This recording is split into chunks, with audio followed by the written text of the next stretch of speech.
Election commission نے supreme court سے اپنے 4 اپریل کے فیصلے پر نظر ثانی کی درخواست کرتے ہوئے کہا الیکشنز کی تاریخ دینے کا اختیار عدلیہ کو حاصل نہیں، یعنی پہلے پیسوں اور وسائل کا رونا رونے والے الیکشن کمیشن نے بھی رخ بدل لیا، یعنی 254 سے بھی آگے چلے۔ حکومت اور پی ٹی آئی کے درمیان مذاکرات بغیر کسی نتیجے کے ختم ہو چکے ہیں۔ خواجہ آصف جو یہ کہہ رہے ہیں انہوں نے صرف اور صرف جو ہے وہ ایک معاملہ پورا کرنا تھا، وہ انہوں نے معاملہ پورا کر دیا۔ السلام علیکم، میں ہوں ڈاکٹر اسلم جاوید اور آپ دیکھ رہے ہیں میرا ڈیجیٹل چینل۔ چاہے پارلیمان ہو، عدالتیں ہوں یا پھر میڈیا ہاؤسز، سب چائے کا کپ تھامے اس بحث میں لگے ہیں کہ سپریم کون ہے، یعنی پارلیمنٹ، سپریم کورٹ یا پھر آئین۔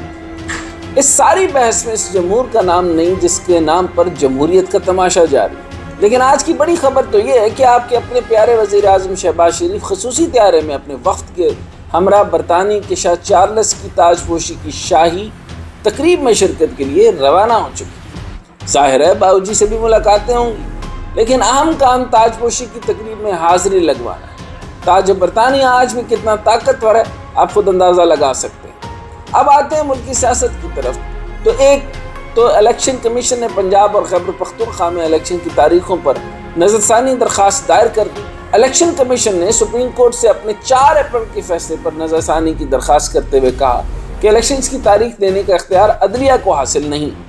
آئین بنانے والوں نے عدلیہ کو یہ حق نہیں دیا کہ وہ انتخابات کے لیے تاریخ دیں، یعنی پہلے پیسوں اور وسائل کا رونا رونے والے الیکشن کمیشن نے بھی رخ بدل لیا، یعنی 254 سے بھی آگے چلے گئے۔ یعنی کتنی ترامیم، کتنی امینڈمنٹس، کتنے کانسٹیٹیوشن یعنی وائلیشن آف کانسٹیٹیوشن کا بھی باب کرنے جا رہے ہیں۔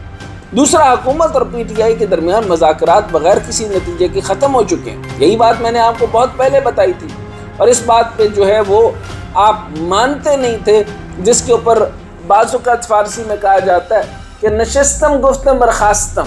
تو آپ کو میں نے یہ کہا تھا کہ یہ نشستم گفتم برخاستم ہوگی، احتیاطاً جو ہے وہ پی ٹی آئی جو ہے وہ عمران خان صاحب جو ہے نا وہ بڑے ہو گئے اور ان کو پتا تھا کہ کیا ہوگا، تو اس لیے شاہ محمود قریشی بھیجے تھے۔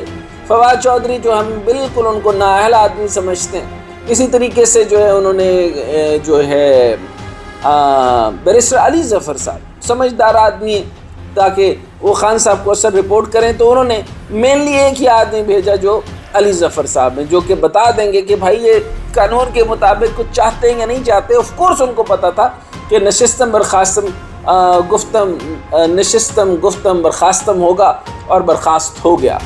اور آپ کو پتہ ہے کہ انہوں نے سپریم کورٹ کے اوپر معاملات جو بنائے وہ بھی آپ کے سامنے ہیں۔ خواجہ آصف جو یہ کہہ رہے ہیں کہ وہ کیا تھا، انہوں نے صرف اور صرف جو ہے وہ ایک معاملہ پورا کرنا تھا، وہ انہوں نے معاملہ پورا کر دیا۔ چاروں کی سٹیٹمنٹس یہ آ چکی تھی کہ کسی بھی صورت اس سال تو الیکشن نہیں ہونے والے، اور ہم بجٹ دے کر جائیں گے، اور اس کی ریزن میں آپ کو بتا چکا۔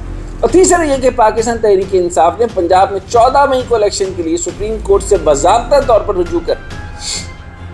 حقیقت یہ ہے کہ شہباز شریف پوری کابینہ اور پیچھے کھڑی ہوئی P D M supreme court کا فیصلہ ماننے کو تیار نہیں، اور سب نائل ہونے کو تیار ہیں۔ ایک صحافی نے تو یہ تک کہہ دیا کہ بلکہ ایک پیغام میڈیا کے ذریعے پہنچا دیا کہ نون لیگ والوں نے نائل ہونے کی صورت میں چیف جسٹس اور سپریم کورٹ سے نپٹنے کا پورا انتظام کر رکھا ہے یا تیاری کر رکھی ہے۔